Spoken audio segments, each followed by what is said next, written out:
Good morning and welcome to the 2017 Black History Month Heritage event. Please stand and join me in singing the Black National Anthem, led by gospel recording artist Lowell Pye and backed by the Lyndon Wise Band.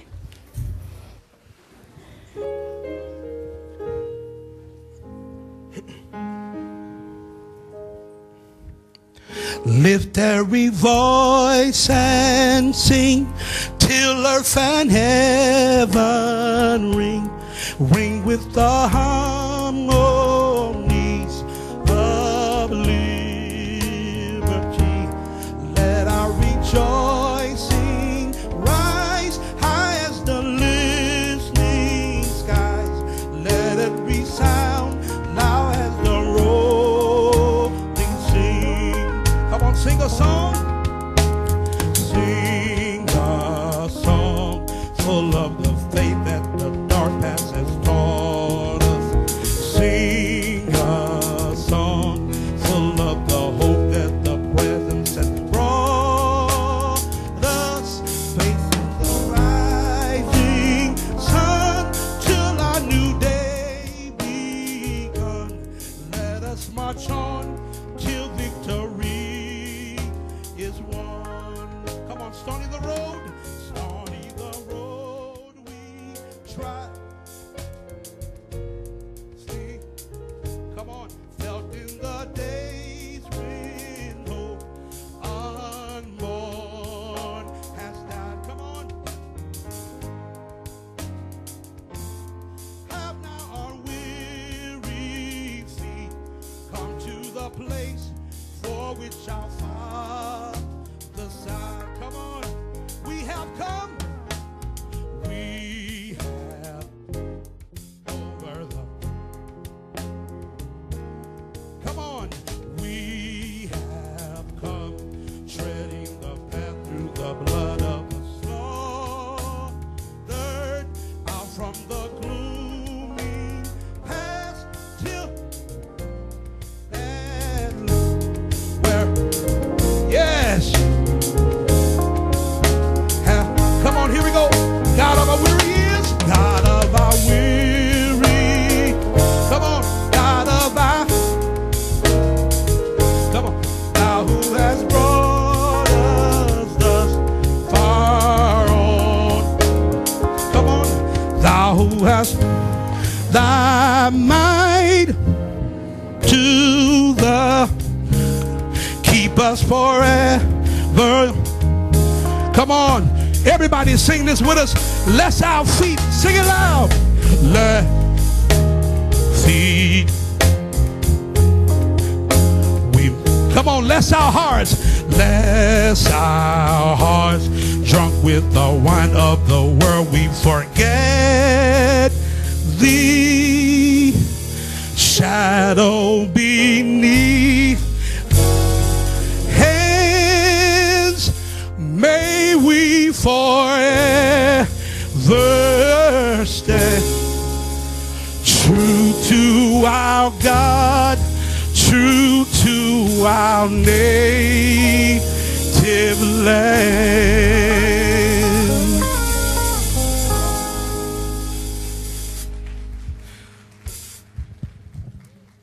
My name is Crystal Thomas, and this year I have the distinct honor to serve as the chair for the Black History Month program here in El Segundo. This year we decided to have a month-long celebration, beginning with our all-hands meetings on February 1st and 2nd. We then held a career development fireside chat with the dynamic senior leadership panelists of Dr. Jeffrey Tate, Keisha Griffin, and Karen Kennebrew. And today we're here to celebrate our signature Ray-Ban program, and we have gone all out here in El Segundo and within the West region to ensure that you have the opportunity to experience our culture. Complete with good food, talented musicianship, a reflection of our rich history, and the awe-inspiring Lieutenant LaShonda Holmes, who is paving the way for our children to make a new future. Before we move further into our program, I'd like to take this opportunity to acknowledge the El Segundo site directors of RAVETS, RWN, and YesNet, as well as the executive board of the Greater Los Angeles chapter of the Raytheon Management Club, and the S3 organization led by Roy Escovedo, who helped to sponsor this event today. We also want to give a shout out to our D&I and Ray-Ban leaders who are present with us today. We have our Ray-Ban Global President, Roosevelt Wambo. And we are led here in the West region by our own John Melanson.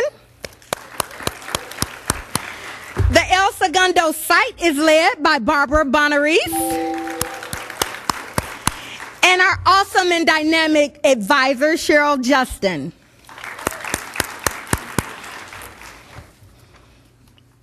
With that, I'll turn you over to our SAS Vice President and Deputy of Space Systems, our very own in-house astronaut and Ray-Ban Diversity Champion, Robert Kerbeam, for the introduction to the occasion.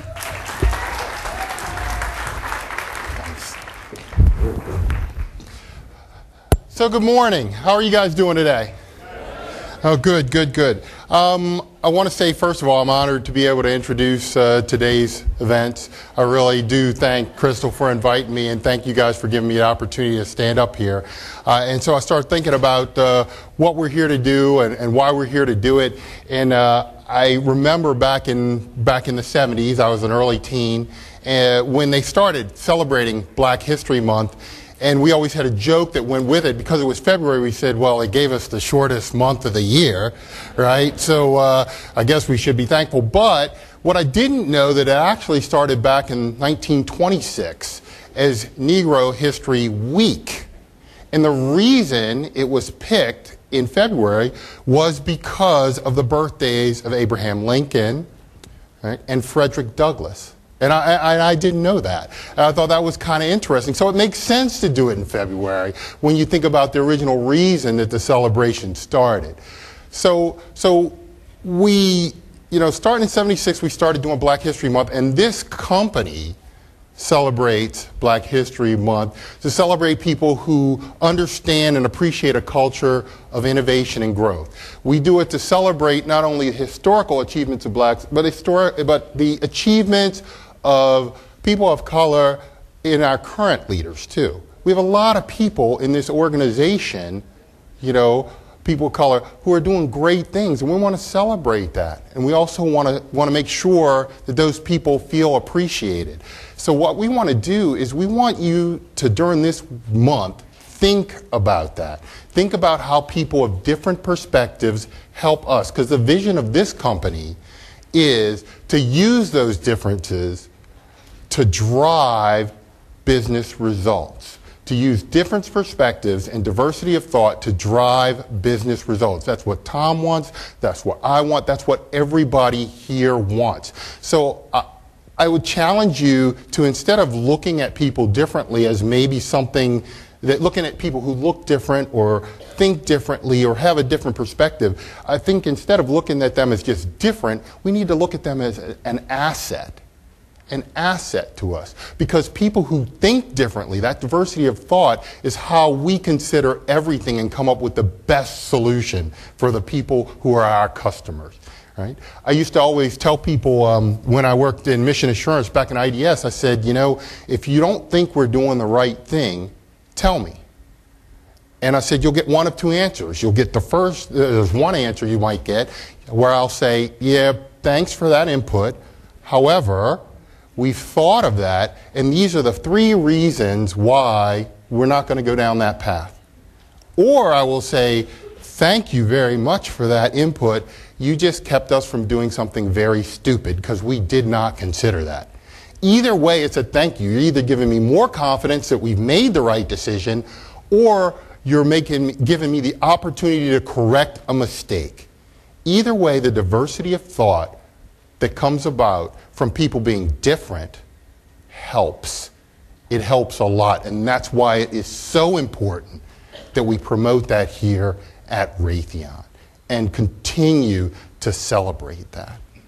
So once again, I want to say thank you. I'm very, very happy that we had somebody from a Sister Sea service to come here. You guys all know I'm an ex-Navy guy, and I'm very much looking forward to hearing Lieutenant Holmes speak. Thank you.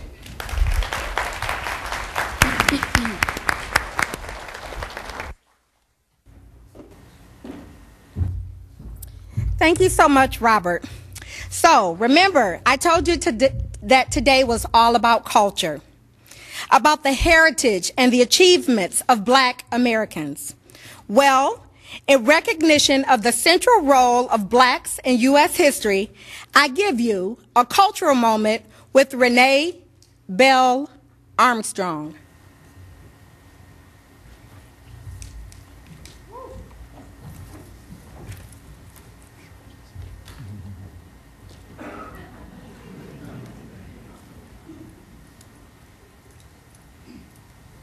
I am, and I will always be a catalyst for change. My record proves this. A woman of first. In 1968, I was the first Black woman to serve in the U.S. House of Representatives. In 1972, I was the first woman to run for president of the United States of America for a major political party. Oh, I fought some good fights during my 14-year tenure in Congress. You see, during that time period, I had to fight for women's rights, fight for Native Americans and the Haitian refugees and the poor. I fought on behalf of Black colleges, and I was instrumental in taking stands on the Vietnam War. And I also took stands on compensatory education and minimum wage for domestic workers. Standing on the belief that service is the rent you pay. For just standing, of just believing, to just be able to be here in America. I was an early member of the National Organization for Women, co-founder of the National Political Party.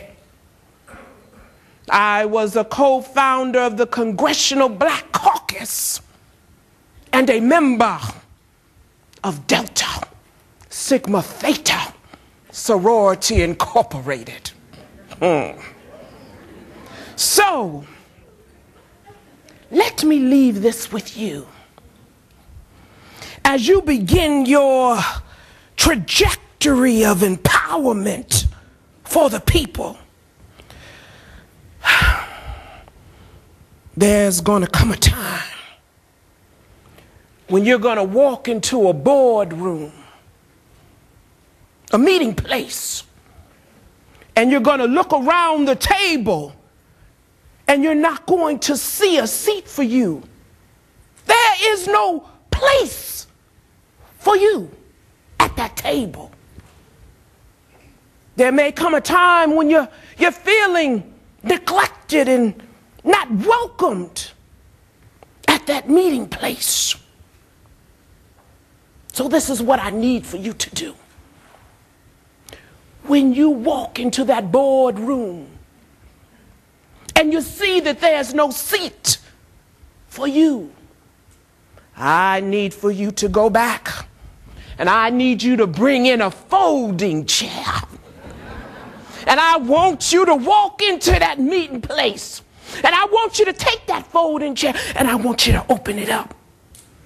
And then I want you to sit down and take your rightful seat You see, we've been standing on the sidelines too long, whimpering and complaining. You see, progress comes when you start to implement ideas. But when we start to implement ideas, the first thing that we need to be mindful of is that there are stereotypes about us that we must reject. But more importantly than that, we must reject the stereotypes that we hold on ourselves. I am the Honorable Shirley Chisholm. I am unbought and I'm unbossed.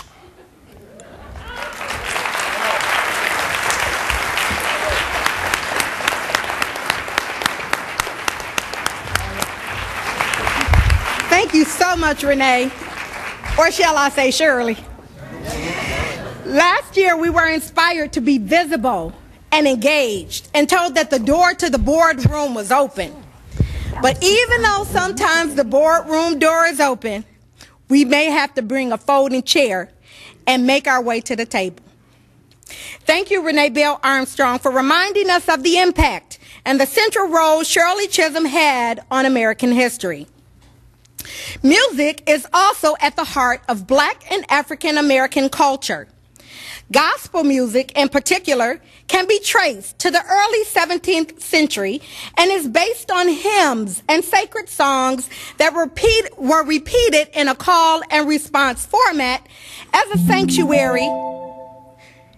sanctuary for Black slave expression. Here to share with you a piece of our culture from the Gospel Music Songbook is Stellar Award-winning gospel artist Lowell Pye from the group Men of Standard, and now a solo artist.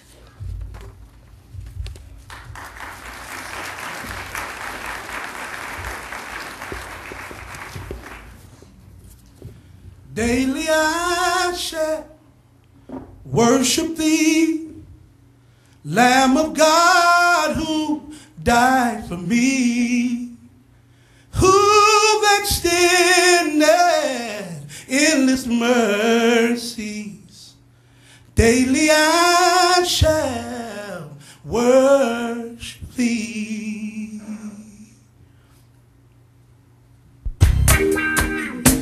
Y'all, come on, y'all gotta, can we start it over again? Start it over again? Start it over again. Start it over again, please. Thank you. Y'all stand on your feet. Come on, please, please, please. Turn the track up just a little bit, please. Put your hand together like this, everybody. Come on. This world is filled with pressure everywhere. It can feel so hard. It seems like this ain't fair. But I have to remember the lifter of my head. Everything the Lord promised me is gonna be just like He said. Cause I believe, yeah. Come on, y'all, put your hand together.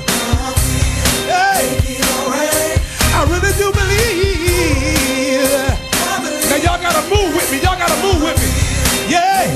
Everybody come on. I know that He will. Hey. Y'all ain't moving. Come on, one more time, everybody.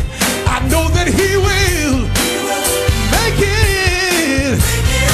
Now, if you know He'll make it all right, somebody scream, clap your hands, everybody. Yeah, listen. Now it really don't matter your status quo. There ain't no easy way, no shortcuts home. Listen, but you got to remember that He's the lifter of your head.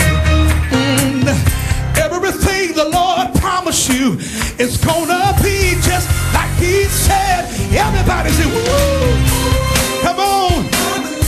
Yeah. I How many believe he will do it? Yes, he will. Yeah. Now we get ready to dance again. You gotta move. Come on. Temptation's groove, everybody. Yes, I know that he will. Y'all act like y'all don't know how to do it. Yeah. Come on, put a smile on your face and do it again. He will make it. Put your hands together, everybody. Come on. Now y'all gotta repeat after me when I do it the first time. Listen to this. Everybody listen. Na na na na na na na na na na na na na. Wait a minute. Na na na na na na na na na na na na. Everybody, let me hear y'all say. Can't hear you. Do it one more time. We get ready to dance again. Everybody, come on. Yeah. Hey, I know that he will. Y'all, come on, grown folks. Y'all gotta move. I know that he will make it. Let's do it one more time. Yeah, he will make it. Come on. Y'all in the back, you're not doing it. I'm coming to get you. Hey, he will make it. Say it one more time. Yeah, he will. Yeah, make. Hey. Clap, clap, clap, clap, clap, clap. I need to hear y'all clapping. Come on. Come on, he'll make it. Say it one more time. He will make it. Yeah. Hey, he'll make it. Right.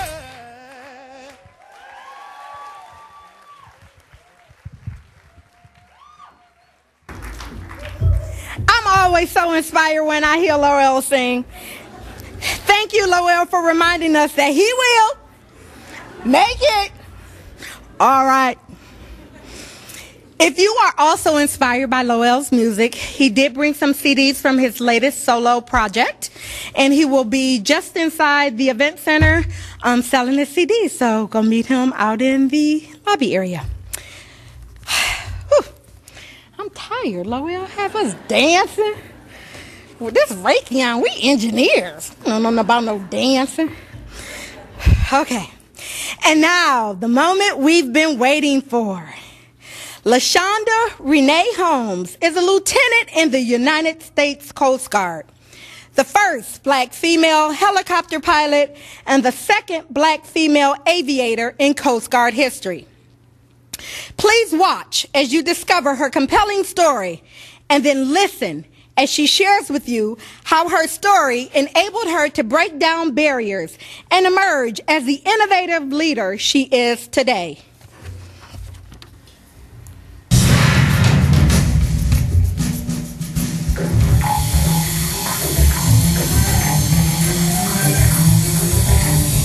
The Coast Guard is engaged in missions, in good work every day. We're out there rescuing people, we're protecting the ports. We have 4 crew members who are on watch, ready to go, kind of like a firehouse. We have two pilots, a flight mechanic, and a rescue swimmer. I am Lieutenant LaShonda Jones. I'm an MH-65 Dolphin helicopter pilot for the United States Coast Guard, and I'm stationed here in beautiful Los Angeles, California. Search and rescue is service. It doesn't matter if it's 2 in the morning and the Marine layer's in and the visibility is low. We will put those goggles on and hop in the aircraft, and we will go look for you wherever you are, and we will keep looking until we find you. And that's what I love about being a pilot in the Coast Guard. I lost my mother at the age of 2 to suicide, and I was adopted after that. And towards almost 16 years old, I went into foster care because of some things that were going on at home. I would cry every night, and I'd be upset, and woe is me, and you know, why is this happening? And after a while, I said, okay, LaShonda, you gotta stop crying. You gotta come up with a plan. You've gotta do something. That's the only way you're gonna turn it around. I didn't know that the Coast Guard was a life-saving service, knew nothing about the missions. So it was really a blessing that I ran into Senior Chief and learned about the Coast Guard, because it's completely changed my life, and I can't imagine doing anything different right now. He started telling me about the Coast Guard and the Coast Guard's missions, and about the CSPI program, which stands for College Student Pre-Commissioning Initiative. And one of the things that you get out of that is a full scholarship for your last 2 years. That's pretty much how I learned about the Coast Guard. I signed up that day, and the rest has been history. The person who shifted my focus towards aviation would have to be Lieutenant Janine Menzie. I knew I had to meet her. She took me up on a C-130 flight, and from that moment I knew by meeting and seeing her that I could do it. Janine was there when I got my wings, so that was a very big day for me.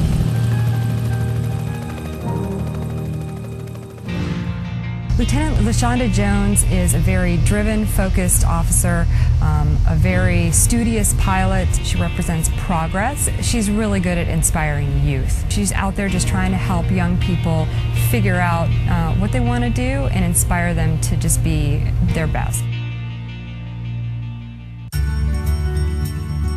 It feels great to be an inspiration. It feels great for young women and even young men to look up at me and say, wow, I've never seen a woman who's flown. I've never seen an African-American woman who's flown. Also lets me know that I have a responsibility that comes along with that, to be a leader and to be a good role model, which I fully take that on.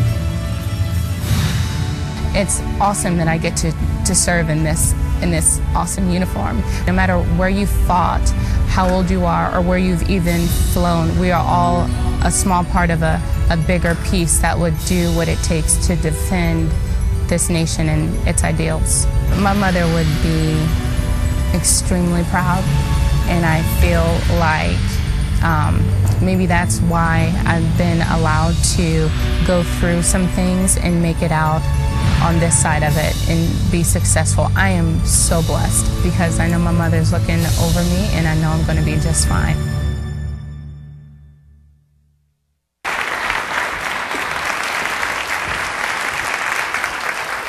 Thank you. Is this on? Am I good? Can you guys hear me in the back? All right. Good afternoon. Thank you all so much. This is a blessing and an honor to be here. Thank you, Raytheon, Ray-Ban, the Black Network. Thank you to Tomorrow's Aeronautical Museum. Raise your hand, young men. Yes. And thank you all for being here, and most importantly, thank you to Miss Crystal Thomas. I don't see you, but I know you're, oh, there you are. And to Miss Shanae Banks for all of you and your team's hard work in putting together such a special program today. So thank you. It feels great to be back in La La Land. You know, they call it that because when you come here for the first time, it feels like you're in a fanciful place or a dream world. And as you can see from the video, or even in my mind thinking back 10 years ago when I was still a student at Spelman College, I couldn't have imagined or dreamt that anybody would want to invite me to speak about anything. All I cared about was shoes and shoes. So thank you. So can we get a round of applause for Black History Month, right? And for all of those who have come before us. I must say that I am more proud than ever to be a black woman in America. And I'm told a lot to not talk about politics because I get pretty wound up, and it normally ends badly for the other person. So I won't say that, but can we just say wow at the Obamas? You know, so much grace, poise, intellect, leadership. You know, love and leadership to me at its highest levels. And I really enjoyed watching them lead our country. And they really shook things up. You know, they disrupted a lot of the norms that America had grown accustomed to in a positive way. And I'd like to explore that a little bit more with you today, disrupting the norms, whether it's a self-imposed norm or one that is imposed on us by society. Has anyone in here ever grown restless with just the daily monotony of some of our daily activities or routine? Is that anybody? Yeah? Has anyone felt what it's like to live the never-ending Groundhog's Day, just bursting at the seams to do something different? Is that just me? I don't think so, yeah? A couple of us. Just wanting to try a new method, a new strategy, a new process. You know what word Wikipedia has for that? It's innovation. Wikipedia says, and I quote, "Innovation can be defined simply as a new idea, device, or method." It goes on to say that innovation is often viewed as the application of better solutions that meet an unarticulated need. Is that powerful to anybody? The application of better solutions that meet an unarticulated need. Let me take you back to circa 2001. I was living in Irwin Group Homes in North Carolina after many failed attempts at finding a placement for me once I entered the foster care system. And if anyone knows how the foster care system works, it's pretty tough to find placement for teenagers. And so, man, I was pretty down in the dumps. I was depressed and I was sad. I was mad at the world, mad at God, you know, asking God all the time, why me? I'm a good kid. I make good grades. Wasn't taking my mother away from me enough. You know, I felt completely lost and convinced that there was nobody who even cared to come looking for me. And so I cried all the time until one day I stopped myself mid-cry. I mean, I was having a good cry. You know the cries that you're like you can't even breathe, and you've got like the snot and the nose and the eyes that you can barely see. It just hurts to cry. It even hurts. I was having one of those cries, and I kind of laughed at myself because I'm like, what are you doing? You've been sitting in the same place, this dark room on your twin beds in Indian style, crying every night like someone's going to bust in this room wearing a cape on a unicorn with his arm out and come sling you over his back and come rescue you. It don't work that way.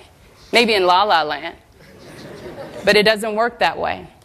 So I told myself to just stop, and I got up. And I washed my face and cleaned myself up. And I told myself, you know, I'm not convinced that this is all that life has to offer. I'm just not willing to accept that lie. I knew that there had to be a better solution to my unarticulated need. I had to find something different, something innovative, something out of the box, because my life depended on it. You know, sometimes in life we can create healthy buffers between our successful selves and failure. But for me, in that time, in that place, that line between success and failure was razor thin, so thin I could smell defeat. But one thing that I remembered from growing up, from my mom keeping me in church, and sidebar about my mother, she may not be perfect, but I believe that she did the best that she could do with me. But one thing that I did remember growing up in church was, girl, you weren't built to be defeated. You were built to be a conqueror, right? You were built to be victorious. And they said God cannot lie, so why are you sitting around looking crazy, you know? Has anyone ever had to talk themselves into it, out of a rut, praise themselves into a better place? Sometimes you got to do that because our lives just might depend on it. Somebody else's life in here may depend on it. These kids in here are depending on us to get it done so that they can dream, so that they can innovate. So I got up, I opened my book bag and got a mechanical pencil and loose leaf paper, and I started writing things down, and I started to imagine what could my life look like 30 years down the road. I mean, in extreme detail. Like, what kind of house would I live in, and how would it be decorated? What kind of car am I driving? What kind of fabric would my suits be when I go to work and I take, you know, 40 stories up to my office where I had my own personal secretary, and I had artificial palm trees in my office with floor-to-ceiling windows and a Bowflex machine in the corner. Anybody remember those? They used to be like the premier workout equipment, right? So I had my Bowflex in there and get my Beyonce on. And yeah, so I dreamt it out, and I said, well, if this is materially the life that you want to live, then that costs a little bit of money, so you need a good job. And there are plenty of great jobs out there, but back then in my 16-year-old mind, I thought, well, you got to be a doctor or a lawyer. And I decided I'd be a doctor because I heard in school once that anesthesiologists are some of the highest paid doctors, and all they had to do was give shots to put people to sleep. I can do that in my sleep, easy peasy. So I'll be an anesthesiologist. I write that down. Okay, well, to do that, you got to go to med school. All right, you got to go to college. You got to get accepted to college. You have to have the grades to go to college. So, man, I better start studying for those SATs and ACTs like yesterday, right? Because I was a junior in high school at the time. So I wrote all that stuff down, and I thought, well, all right, if I keep my grades up and get the SATs, ACTs, that should get me some scholarships. But if I'm going to go to Spelman, it costs a pretty penny, so I need a job. I need a car to get me to and from a job. And voila. Within about 2 weeks, I was working at America's premier poultry cafe. Now, some of y'all may call it KFC. But we're in La La Land, okay? So it's America's premier poultry cafe. And it was great. It was great for the wallet, bad for the skinny jeans, bad for all my jeans. I mean, I was there when the popcorn chicken first came out. And I don't know if y'all eat like I eat, but you get the biscuit, you put the honey on it, you put the popcorn chicken on it, you dip it in the mashed potatoes. I was like going in. But it was good. So I started working this plan, navigating everything that I had written out. So eventually I got accepted to Spelman. My first 2 years I was a biochemistry major because I had to be an anesthesiologist. And I was on my way to class one day. I said, I'm really not feeling it. I'm just not into it. I felt like I was forcing it to happen. And so around that time, I decided to change my major to psychology so that I could open my own group homes for abused children, and then I could counsel them myself. So that happened, and then a few months later, we had a career fair, and I was set up at my booth at Spelman and talking to the young ladies about all of the service opportunities that we had available. And across from me was a Coast Guard recruiter, all in his spiffy dress blues. And I saw him trying to get all the ladies' attention, and they were not having, they were like running away from him. And I mean, keep in mind, around 2005 this was, we were about year 2 into, oh, I thought you had that picture up, sorry. I thought we're about year 2 into the war on Iraq. And so you see a man in a uniform and you kind of automatically think you're going to go to war. So I felt sorry for the old guy. And so at the end of the day, I went over, as you saw from the video, and I said, you know, thank you for coming out to Spelman. Thank you for your service to our country. I'm sorry you're not getting any love, but I appreciate you, dude. He's like, well, can I tell you about the Coast Guard at least? Sure, give me your spill. Tells me about it. In one ear, kind of out the other, until he says, full scholarship. Yes, sign me up. I don't care where you send me, put me on a boat, put me wherever, just give me the money. So that was 12 years ago, this summer, 12 years. So I signed up that day because he introduced me an opportunity that I never knew existed. I hadn't even heard of the Coast Guard before. So I graduated from Spelman. I went on to go to officer candidate school at the Coast Guard Academy in New London, Connecticut. Went straight from there to be accepted into Navy flight school. Went out to Pensacola, flew a couple different aircraft out in Pensacola in 2010, graduated with my wings of gold as the Coast Guard's first black female pilot. So innovation, innovation. Thinking outside the box. And I'll share one more story with you before we get into Q&A. Hopefully we'll have a Q&A portion. That's my favorite part until the kids start asking me questions, because they always stump me. So you guys aren't allowed to ask any questions, just the adults. I'm just playing. So September of 2014, one of my colleagues called and told me about an opportunity called the White House Fellows Program. I had never heard of that before.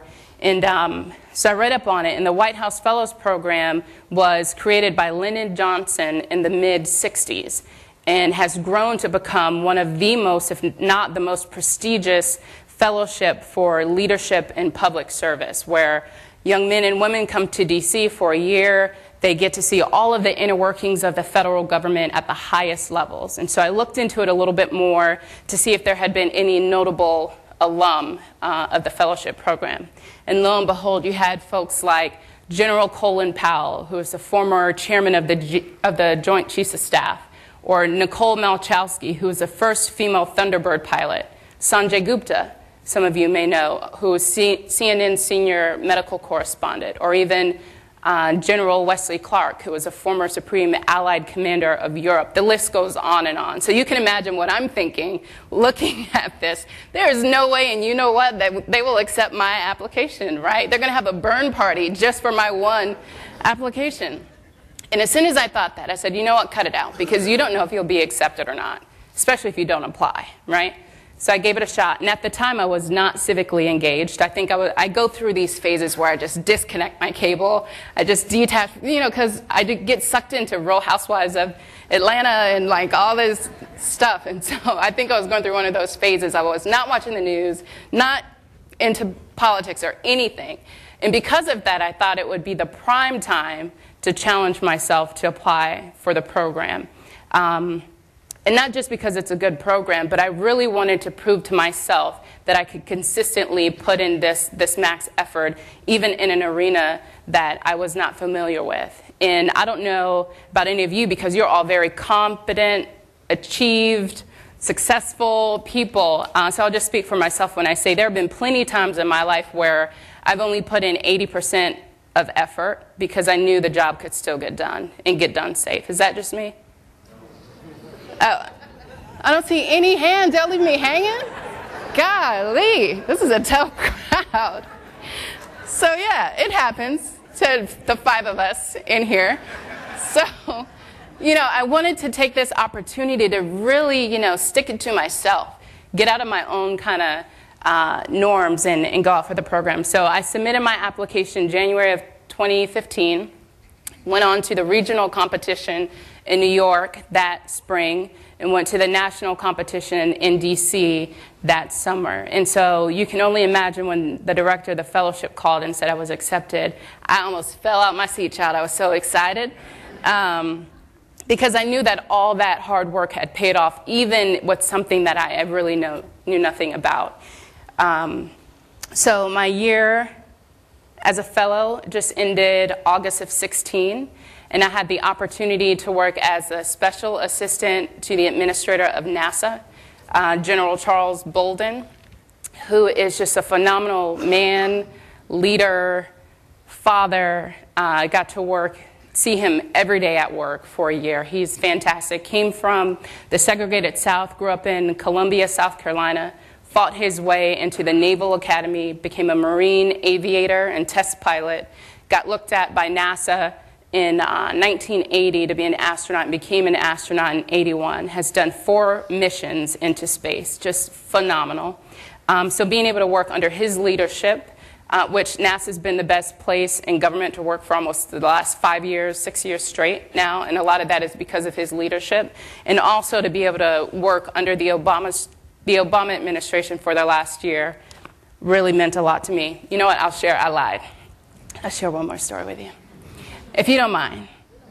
All right. So also during my fellowship year, we had the White House Fellows celebrated their 50th year anniversary.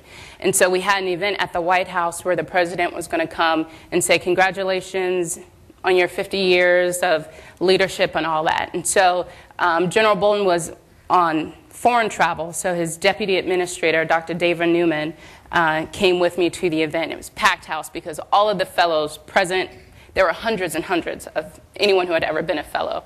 And I believe at any given time there's less than 800 of us, but it was a good crowd. And so the director of the White House Fellows Program comes over to me and Dr. Newman, and she says, sorry to interrupt, but LaShonda, there's a man by the wooden doors that needs to see you. Very cryptic. So I said, okay. So I walk over to the wooden doors. There's nobody there. I'm looking around, and the door opens, and the young lady on the other side, very straight face, are you LaShonda Holmes? Yes. Come with me. Okay. Scared now. Did I drink too much champagne? Did I what?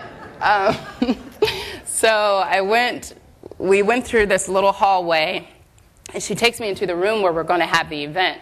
And she takes me up to the very front in a roped off area, very small. It only fit about 5 of us. So now I know something good's about to happen. I'm feeling good. I'm nervous, but something good's going to happen. And the room is packed, and I'm right here, right? And the president's podium is right there. So I'm like, all right, I'm feeling good. A couple minutes later, the president comes out. That's a good-looking man. That's a good-looking man. So the president comes out in his walk, you know the walk, and he's at the podium, and he's congratulating us on 50 wonderful years of leadership, how important leadership and public service is. And at the very end, I tell you no lie, at the very end he says, but before I go, I want to tell you a story about a young girl who lost her mom at the age of 2 to suicide. And he tells me my whole life in front of me and in front of everybody else, and comes over at the end, you can put the picture up, comes over at the end and shakes my hand and tells me how proud he is of me. And it just meant the world.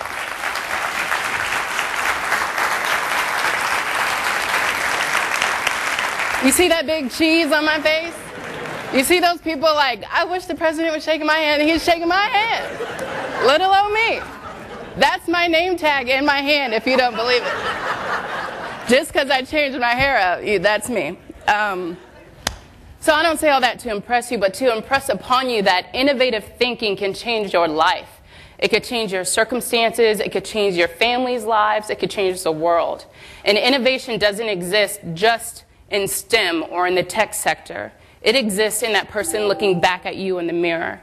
It exists in the child in all of us, in the dreamers and the explorers in us. Now, don't get me wrong, it's not just about innovative thinking or being able to produce these great ideas in the isolation of our own minds. Has anyone ever heard the saying, faith without work is dead, right? So we've got to be more than just innovators. We've got to be disruptors, willing to uproot normalcy and defy the status quo, and really dig deep in ourselves and explore what our own capabilities are in a thoughtful and tangible way. So I'm closing now because I can't eat into your time, Robin. Oh, so I was thinking, I like good closings, right? And sometimes I use poetry, sometimes I use a song. I don't sing, that would be bad, but you know. So I was looking through some poems and I said, you know what, you've been talking about a lot of innovation and doing things outside of the norm, so why don't you write your own? So I wrote my own. And in the words of Erykah Badu, keep in mind that I'm an artist and I'm sensitive about my stuff. So save, you know, the tomato throwing until after. Okay. How do I even begin to describe this journey? Filled with death, love, spite, hate, and all those things that concern me. From my mother's suicide to my parents' betrayal to the foster care system and all of the labels. It can all be pretty daunting in a young person's mind, or an adult for that matter, from the unsophisticated to the most refined. And now that I'm 32, the world says that I should be over it. But we're not even over slavery.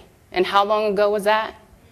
So world, don't patronize me for the ways that I choose to cope, whether it's in self-reflection in my work or giving someone else hope. Because someone once tried to take hope from me, along with my confidence and my pride. But one thing that they failed to realize is how strong God was by my side. You know, I could almost hear God say now, keep your hands off her, she belongs to me. And if you abuse or mislead her, you may as well carry a cinder block with you to the bottom of the sea. Because my God don't play those games, not when it comes to his own. So unless you have the best of intentions, you best walk away when you see Miss Holmes. Now God, I must admit, because I'd be lying if I said I didn't have some unknowns. Like, I get that Jesus was swept up, but where are Mary's bones? Or the bones of so many others that we read about in the Bible? Matthew, Mark, Luke, John, Noah, even the disciples. And in that very same moment, God, I'm reminded of something more vital. Like who created oxygen or the makeup of the human body, things that scientists can't rival. So it's okay if I don't have all the answers because I'm going to praise you anyway. Because at the end of the day, all I needed was faith. faith that I was more than a conqueror, faith that I will not accept defeat, faith that I am victorious anyway, even when adversity lie at my feet.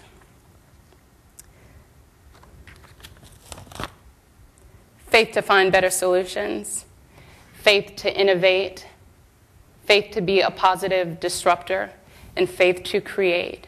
I am forever grateful and forever thankful for the grace that you extend, and excited about this journey ahead, unknowns and all. Amen. Thank you, guys.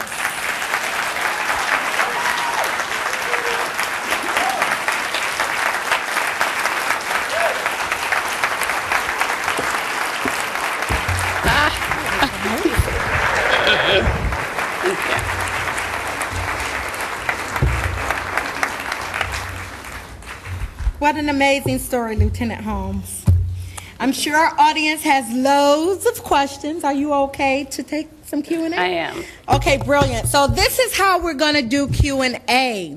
We have 2 microphones placed in the center aisles. We're not coming to you, you're coming to us. So if you have a question for Lieutenant Holmes, we're doing really good on time, about 10-15 minutes to do for Q&A. She will take your questions. Please make your way to the microphone that's closest to you, and she will go from there. Thank you.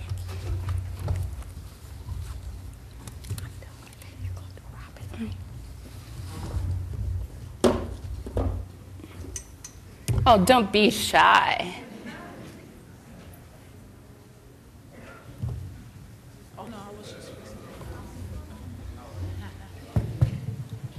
Go ahead, they're hot. It's on now? Okay. How you doing? I'm from the Tomorrow's Aeronautical Museum. Hello, welcome. My name is Marshall Andrews, and I love your story. Thank you so much. I had a question for you.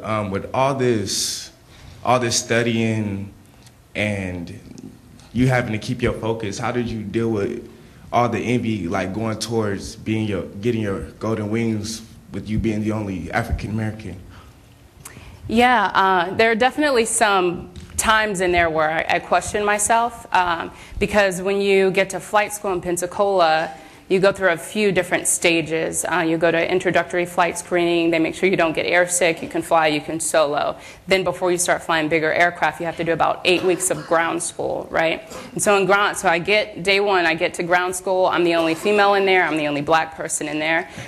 Everyone in my class could name every aircraft in the military installation. I knew none of that. I didn't know anything. I just decided I wanted to be a pilot like a month before I got there, right?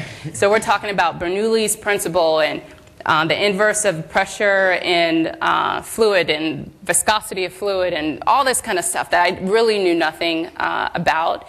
But one thing that I remember telling myself is, if you got this far, I'll be doggone if we leave here because you can't figure this stuff out, right? Especially as the only female in here, the only black person in here. So it didn't really come easy to me. I'd go home. Technology, innovation is something. YouTube is something. You know, so I'd get on YouTube and I watch other people work these equations out. And sometimes it's not that you're not smart enough or good enough. Sometimes you just have to hear things a different way. It has to be taught in a different way, that's all. It doesn't make you any less smart than anybody else. So I had to put in a couple extra hours at night, but between YouTube and some of the guys that I studied with, I could figure all that stuff out. And then I realized that I was even smarter than I thought I was, because I always thought, oh my gosh, math and science, I'm so not good at that. Like, that's my weak point. No, not necessarily. You just got to find a way to study better and find, ways that work for my learning style. And so after kind of learning that about myself and getting over that hurdle, I really felt like I could do anything. And the monkey skills part of it, the flying, I've never had an issue with. And so those things coupled together, because I got good grades on my test and all that, so it gave me the confidence that I was meant to be there, that I would kick butt while I was there, and it worked out. Does that answer your question? Definitely. Okay. Thank you so much. Mm-hmm.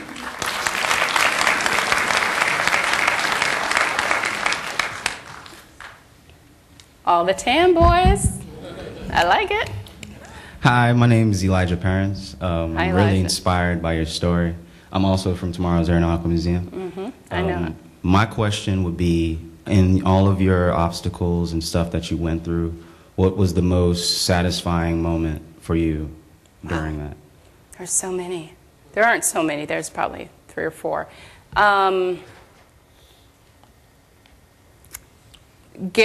The first 2 that came to my mind were when I graduated from flight school and when I got the call that I had become a White House Fellow.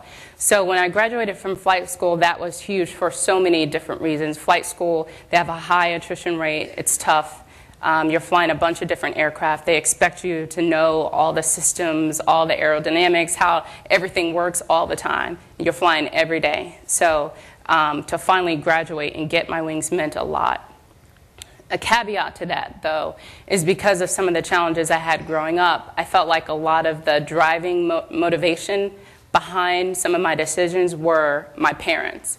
My dad told me, he told me a lot of things, but he told me that I wasn't going to amount to anything one day. And I've always remembered that.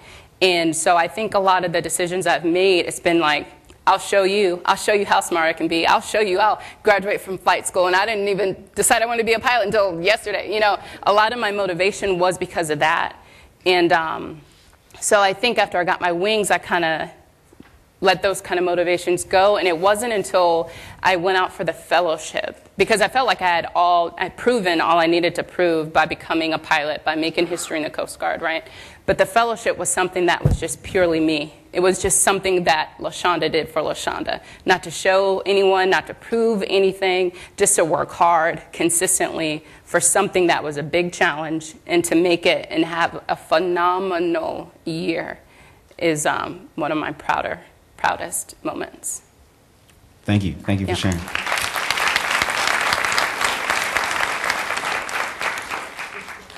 You spoke so well.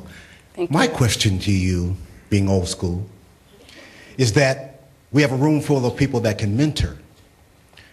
But my challenge to you is you had someone that touched your life and mentored you in some aspects of career planning, the necessities that you needed to have, the baseline things that you looked at where you wanted to be, and then you did a reverse engineering of yourself.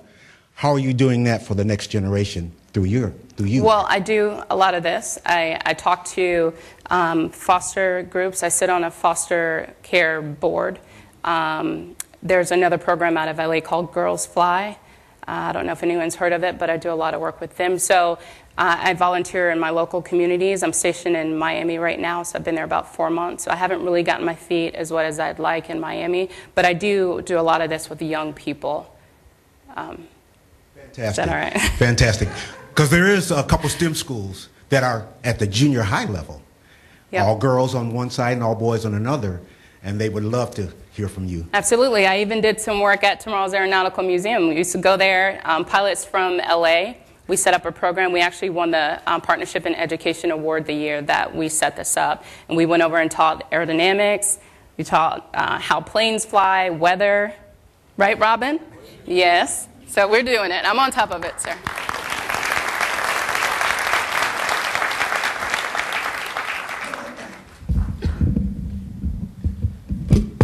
I'm short, so I have to hold it. Hello, my name is Kristen. I'm Crystal's daughter. My question is, being of a double minority, do you find it hard now to get things done, or harder back then when you first started out? I'd say probably now. When I was in flight school, no one treated me any different, at least not that I noticed. Maybe I was just so like in the books that I didn't really look up and see it. But it was so challenging that, you know, there were other guys in my class that maybe I understood some part of physics that they didn't, and we would just teach each other because that was the only way we were going to make it out. If you fail 2 tests, written tests, they kick you out. If you don't do well on a couple flights, they kick you out. It's, you know, so we were so heavily dependent on each other that I didn't really see it then. It wasn't until I got to La La Land, actually, where we landed at Point Vicente. I want to say it's got the pad there. Is it Point Vicente? Yeah. Point Vicente. We landed there, and all of us, it was me and another pilot, a rescue swimmer, and a flight mechanic. I was a female. and the only minority. And we sat there and we had a bunch of the community members come, and nobody talked to me. Nobody talked to me. There was one guy that came over. He's like, oh, you must be the rescue swimmer. No, sir. Oh, you must be the flight mechanic. No, sir. Actually, oh, you must be... Dude, I landed this thing here today. And so that was the first time anything like that had happened. And it was here, of all places, in LA.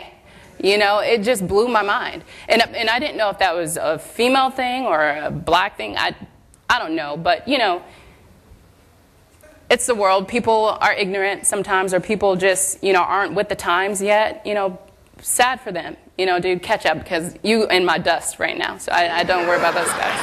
Thank you. Yeah.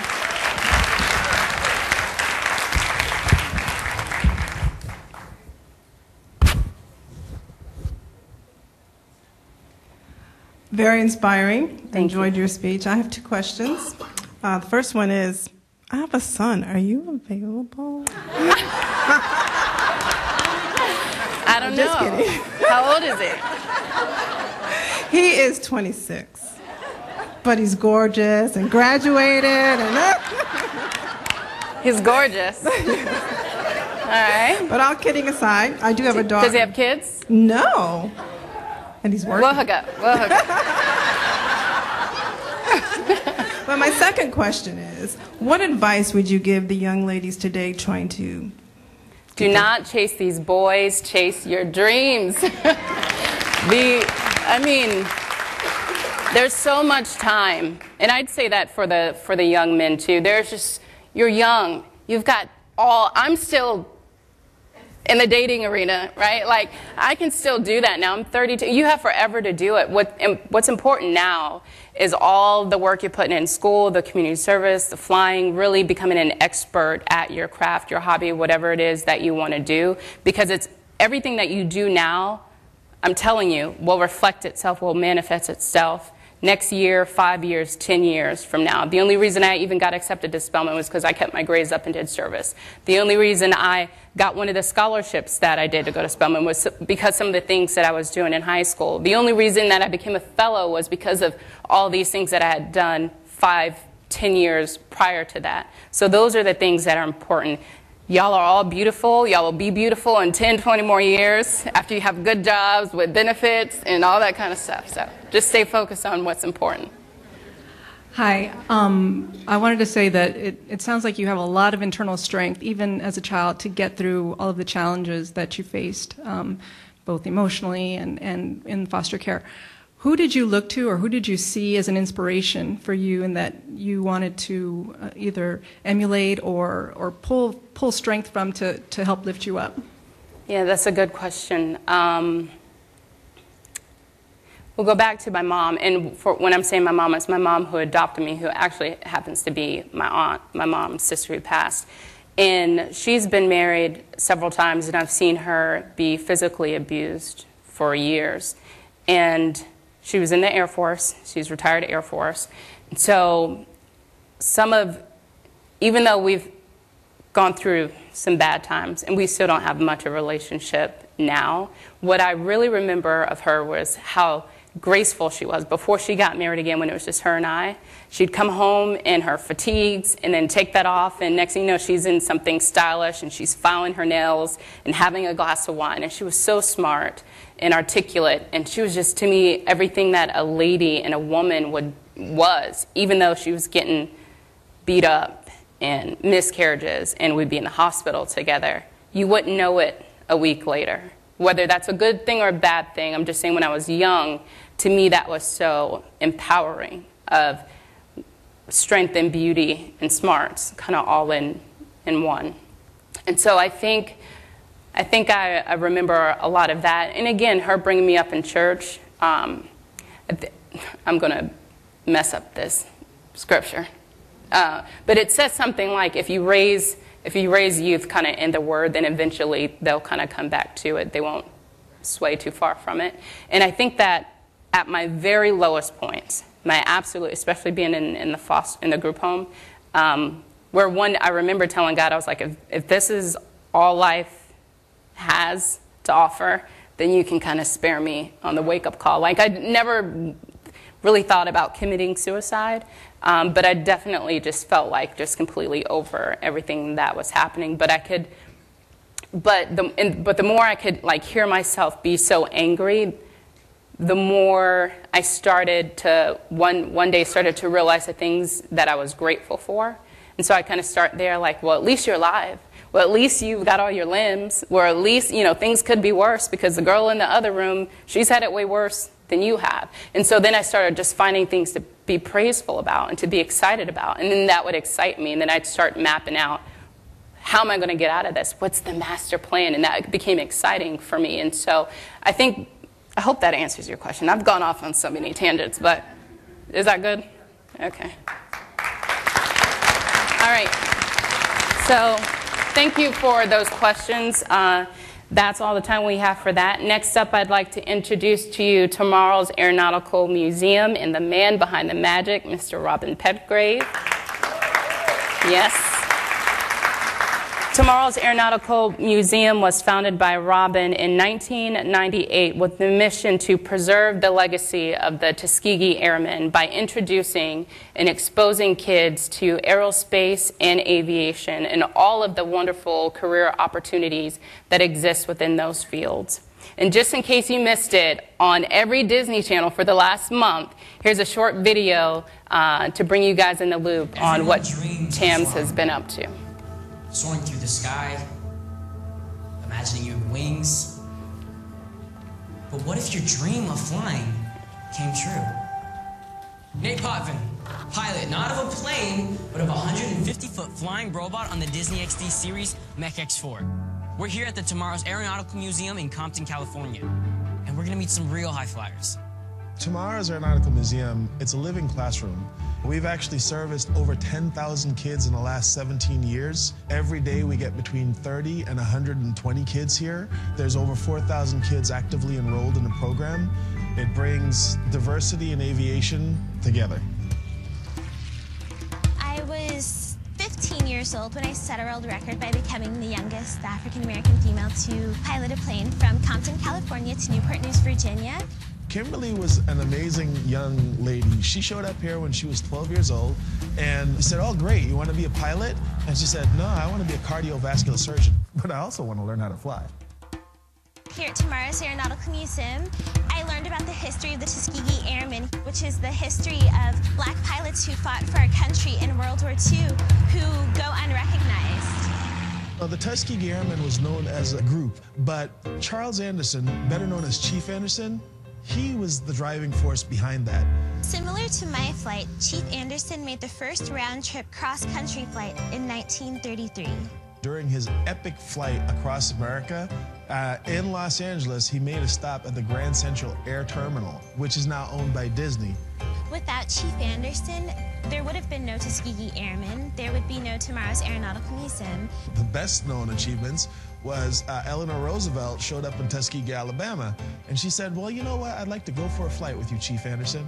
And he was so skilled, by the end of that flight, the Tuskegee Airmen got the green light to go and make history. Chief Anderson was one of the most important figures that we basically had because he was involved with training nearly all of the pilots. It's important to remember the Tuskegee Airmen because they're a living example of what is possible. I have no doubt if it was not for the Tuskegee Airmen, World War II would not have the same outcome. They were absolutely vital and essential to us winning that war. Thanks to historical pilots such as Chief Anderson and the Tuskegee Airmen, you can fly as high as your imagination will take you.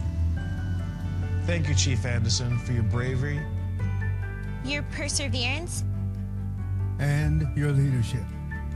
Commemorating Black History Month. True heroes are timeless.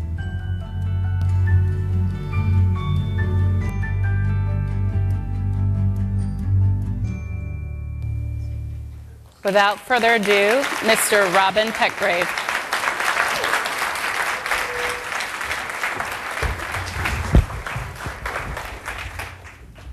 Wow. So a little bit about me. When I was in school, wanted to be a pilot, but I was always told that I had to go through the military. Unlike LaShonda, I don't think I would have done very well in the military. So I gave up on it. And then after I came to California, I found out you could just pay and take lessons to be a pilot.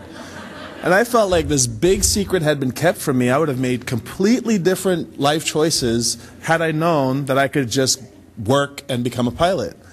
And I started a company after I got my license and was doing really well. It was one of the largest, actually was the largest African-American aviation company in North America. It was called Bravo Helicopters and Wing out of Torrance. Well, I'm making all this money, was on Oprah for being an entrepreneur, was invited to come for career days in schools. I didn't want to drive to South Central because of traffic and rush hour, and it was far. So I landed my helicopter in the schools. And I'm telling you, when you're in an inner city school and they haven't had a career day in 6 years, and you're in 5th grade, and limos pull into your school, exotic rent-a-cars pull into your school, a whole bunch of guys in suits and flight suits get out of that car, and you're like, wow, is P. Diddy coming? And then you see me get out of the helicopter, and LaShonda, I totally feel you, because when I'm doing movies and all this stuff and I get out of the helicopter, they walk past me in my flight suit, pushing me out of the way, trying to find the pilot.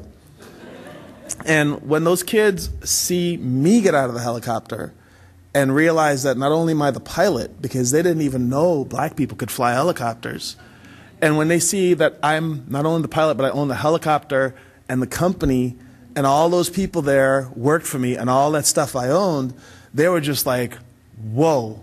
But then I start to educate them that they're learning something that I didn't figure out until after I got out of college. So now they can start making those life decisions. So I'm making all this money, and I got a calling that I needed to do something different. And I realized it's not about making a dollar, it's about making a difference.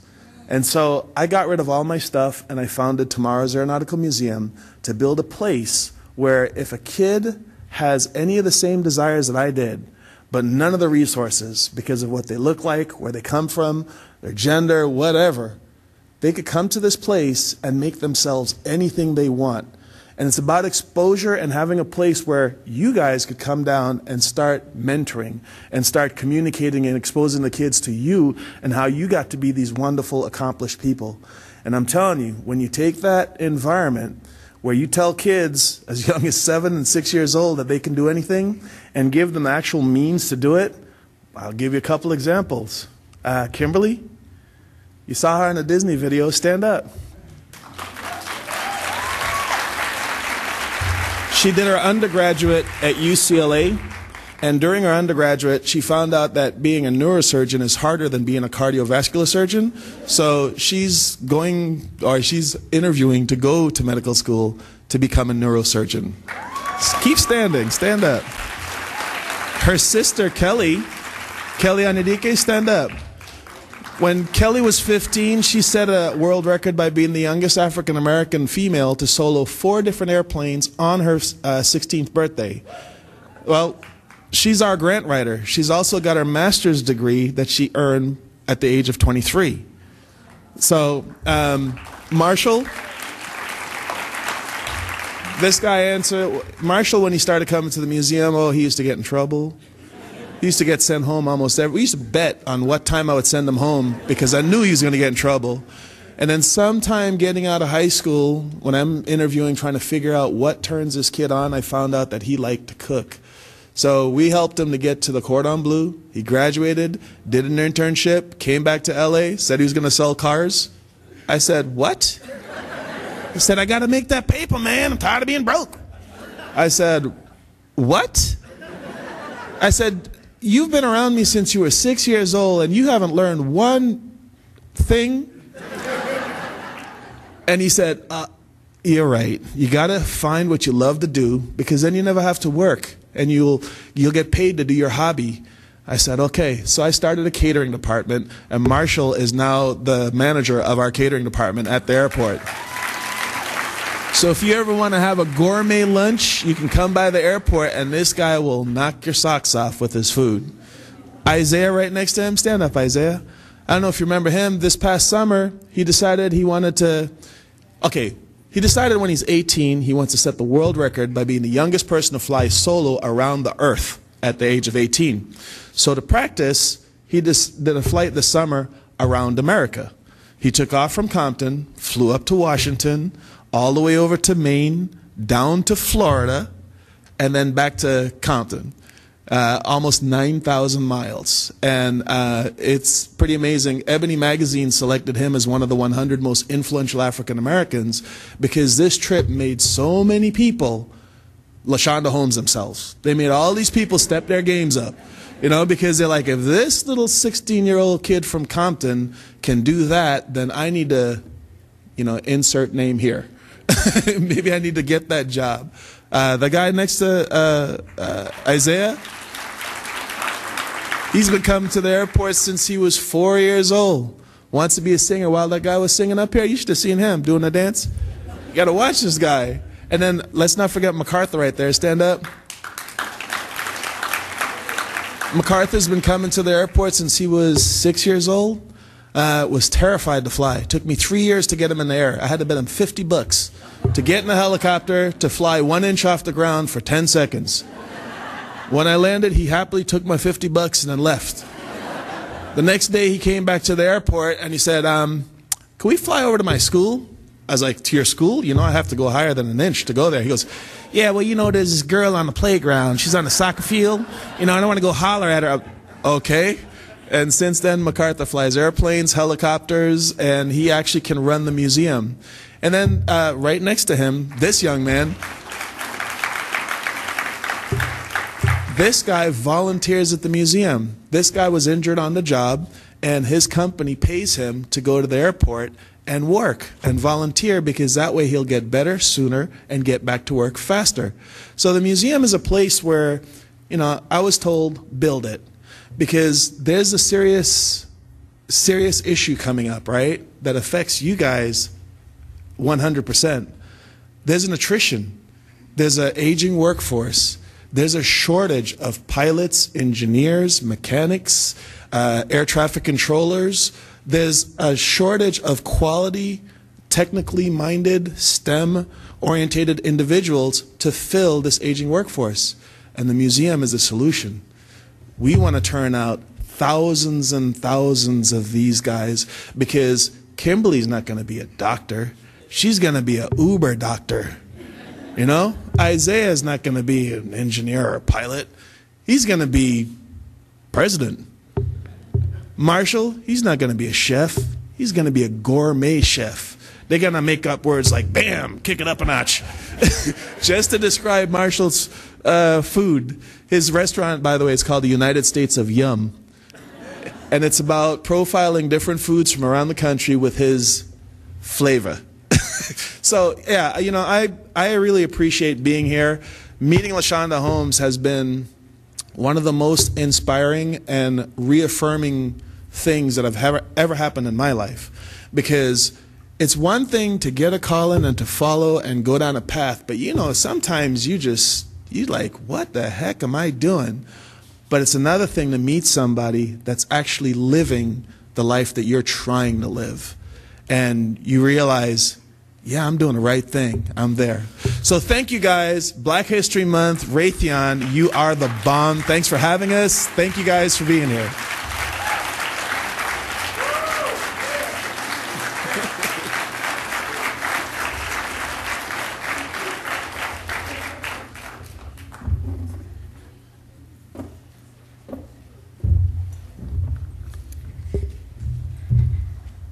Lieutenant Holmes, will you please join us on stage? There's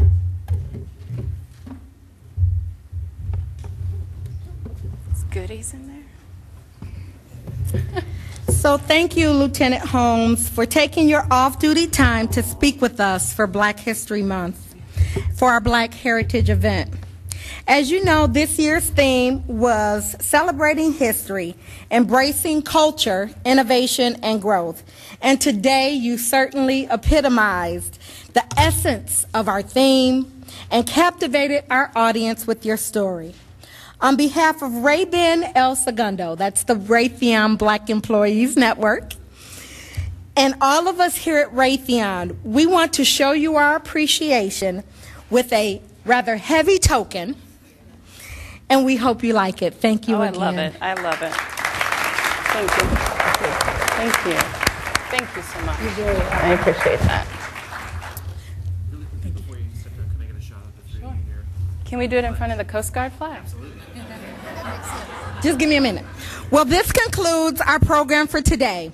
I hope that the event in some way increased or improved your knowledge and that you leave encouraged and inspired to make a positive difference in the lives of others, however great or small. Again, thank you so much for your participation, and we hope to see you at our last and final Black History Month event, which is Culture and Cuisine in the Cafe, which will be held on February 28th in the E4 cafeteria here on South Campus. Have a good rest of your day.